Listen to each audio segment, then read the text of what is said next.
Well, good afternoon to you. Welcome back to Shaving with Fuzzy. I'm Fuzzy. How y'all? Hope everything's going good there. It's going good here because you know it's Wednesday. Williams. Wednesday, to be exact. So I worked a day shift yesterday, so I didn't get on in time to do my normal, hey, Williams Wednesday is coming, everybody going to join in type thing on different places. So it will be fun to log in tonight and see how many people actually joined in with the Williams Wednesday. If you did, I appreciate it. If not, any day that ends at Y is a good day for Williams. So, you know, just jump in anytime. Alright, so today, a little something I'm not sure how good it's going to work yet, but we're fixing to find out. I took some Williams, modern Williams, and I graded it down. And I did a couple different ways. I just took some hot water and kind of put some in and stirred it around enough that everything stuck together. And I put in some Day-Logic Brisk, which is kind of like Minin Skin Bracer, only I actually think it's a little stronger. But anyway, so we're trying for some Skin Bracer scented Williams, and we're going to see how good it worked doing this.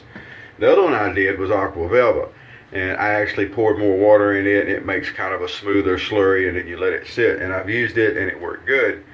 And so we're going to see how this technique does and how that technique does and different things. And here for Two Turbulone, we're going to work on doing a shave stick, which I've done before, but we're going to try for a scented shave stick, I think. Although maybe not. I've already got two scented, so why keep messing with it? Why not just have Williams, right? You know what I'm saying? All right. We're all together on that. So I've got this very nice VC1 Auto Strop here.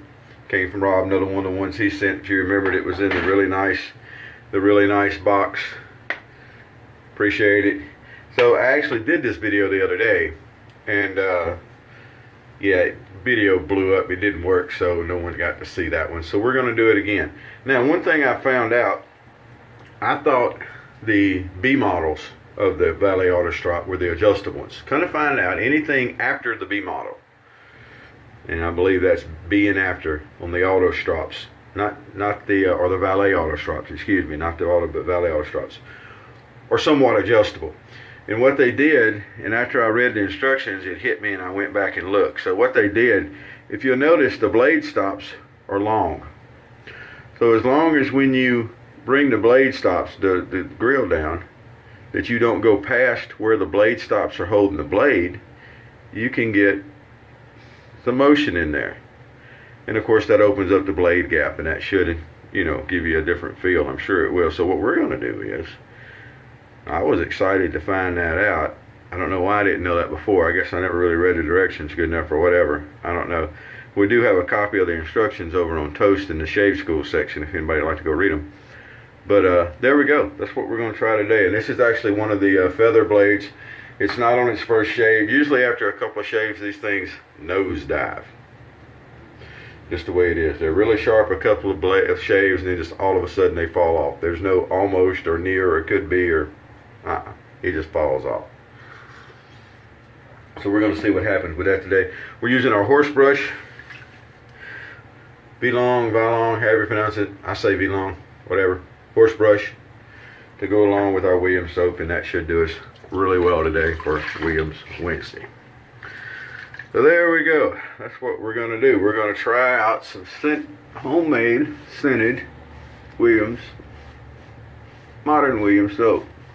And what this is building up to is maybe I'll quit being so cheap and buy some rose scented oils and mix in and see if I can make some rose Williams, which I know there has been rose Williams. I've seen a picture a time or two, but I've never had any. And of course, if you had it today, I think it would probably be like the menthol, and the rose scent would be gone, because you can't really smell the menthol and the menthol scent anymore either. So here's what we're going to do. We're going to take our Williams, and like we always do, we just got a damp brush, no blooming, and we're going to see if we can get the brush loaded up here. This is a smaller container, and some people that's a nemesis too. I don't know. As long as I can get the brush moved around in it, you're just loading soap in a brush anyway. You know, We're not bowl lathering or anything. We're just wanting to load the soap on the brush. Now I'm going to load a little bit heavier than I normally would today. And that's because I don't know yet how this soap is going to react. The top is kind of like the surface of the moon or something like that. Or more like a, a volcano surface or something. So we're going to see if we can get it smooth out here. And what happens. Alright, let's see what happens here. Let's see what we get. I make no guarantees. Now, some people say, but Fuzzy, you always preach not to molest the Williams. Now, don't see this as molesting the Williams. We're not doing anything to change the lather, or the lathering ability, or the lather quality, or anything like that. That's what I call molesting the soap. Now, first thing I noticed is, it still smells like Williams. I gave this a couple of weeks to air out once I graded it.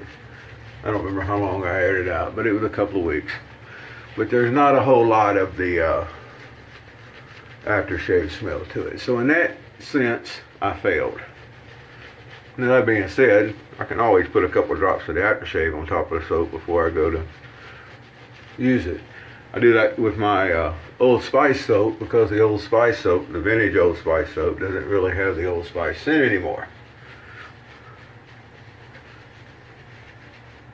Well, it's a good lather. Looks like to me, feels good, looks good. And I can probably detect some of the aftershave smell in there, but not enough to really call it scented. So, in that aspect, the experiment was not good. Alrighty. Let's see what happens with our auto strop when it adjusts it down. Now, I would say, just looking at things, to be extremely careful when you're adjusting the blade back. Because the blade slides back towards the opening of the stops. Be very sure that the blade is not going to jump out of those stops while you're shaving and you gouge yourself with the blade. I haven't done that, but that's one of those things I don't really think you have to experience to say that it is not a good thing. Now, another thing about these auto strops, I hear people talking about stropping the blades. I have a reproduction strop. I can't. It actually harms. It'll make modern blades to where they don't shave. Good modern blades. Carbon steel stuff. Of course, it does absolutely no good on a stainless steel. But you would think with the carbon steel that the strop would help, keep them going and all. It just doesn't. Or, never has for me. So when it doesn't work for me, I say it doesn't work. Whatever. It's my YouTube channel. If it doesn't work for me, it doesn't work.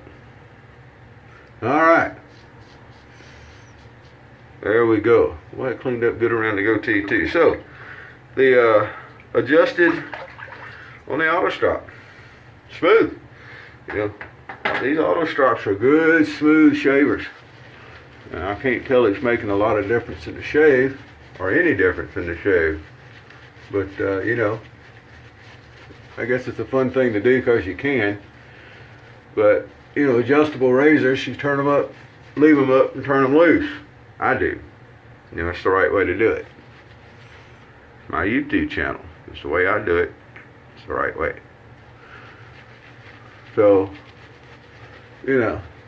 I can't particularly tell that this is turning the razor up or down. You would think by creating a bigger gap, you get more blade feel. And even using a feather blade, I'm not really feeling it. So it's going to take some more trial and error to see. And I'm not going to change in the middle of a shave and move the blade the other way and see if that changes anything. Not my thing. I know people do sometimes to do head-to-head comparisons with different settings. It's great. I snagged my goatee there. Did you see that? I got caught up in the gears. One of my goatee hairs. That ain't no fun. You don't want to pull the hair out. You want to shave the hair. Now, this is a very smooth shave. These razors are really, people look at the auto strop and sometimes think they're scary looking with the gears and the way the head closes on them and everything. these Valets are really, really smooth. And the neat thing about these earlier models, you know, the later models, they had the hinge door on them and stuff, but you would have to have the blade with the cutouts for those. These earlier models that you just slide a blade in, you can modify the gem blade for them. And I have recently seen where people were talking about, they don't even modify the gem blade. They just break the spine off. Excuse me, you don't really break the spine off. I shouldn't have said that. They take the spine off, and then they just put the whole blade in the way it is without modifying the base of the blade. And apparently that works. I don't know. I haven't tried it. Maybe I'll look into that. I've always modded the bottom of the blade to be more like the Valet blades were originally. And one thing you do is you end up with a narrower on the spine part of the blade, and I could see where it would tend to be able to give some wiggle room. So you would have to be sure you adjusted it to where, you know, the blade was centered in the holder so that it's centered in the blade tabs so that it holds behind the tabs. Now I could understand where maybe a blade that's not modified would you know, not wiggle around as there as much, but I think an unmodified blade is probably stretching the blade tray back there, because it is, when you look at it, it's definitely a different shape on an unmodified blade. So maybe it'll work that way, but I think I would rather go ahead and modify it personally, because it doesn't interfere, it doesn't stretch things out. And I just think, looking at it, you could stretch things out, and these are older razors already, so I want to do everything to keep things smooth on it. The coffee today is an unremarkable blend. I'm not even going to mention what it is. It's unremarkable. I was up earlier today because I worked the day shift yesterday, and that just screws up my sleep schedule. And I had a really good day yesterday. Don't get me wrong, it was a good day at work, but definitely messes up my sleep schedule. So I was up earlier, and I had some coffee, some good coffee. So I will be okay until I get to work and have some good coffee there. All right. Here we go with our cleanup pass. We're going to do what we normally do. Come down through here. Make sure we got down front of that ear. These are remarkably smooth filling razors. Now, I could be wrong. I'm going to have to try it out a couple times to see, but, you know, I haven't felt a whole lot of difference personally in adjusting the blade than I have the other way. Now, you'll have the normal group of people that always have to feel that little bit of difference. Oh, there's a little bit of difference when I do it this way, and I like it just a little bit more. And it's all in your head. You know, some people are, I don't know how you, hardwired, I guess it is, that they have to be the ones that have the little bit different experience from other. You know people like that? Anytime you tell a story, they got to tell one that's just a little bit better. They're just a little bit more than this, and you're just a little bit more than that. And I don't know. They're just hardwired to be a little bit more. You know the people. You know who I'm talking about. And so you'll have some of those folks that'll come up and say they adjust it because they get a better feel out of it, and it's more nimble, and it's... No, it's not, folks. It's a razor. All right. That being said, that is a very nice shave.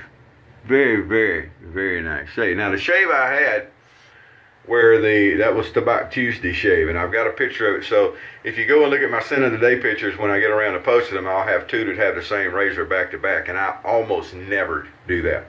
Unless I'm like trying out a razor or doing something. But anyway, this time I wanted to get this on video because of the way that razor adjusted. I wanted to show that since I learned it.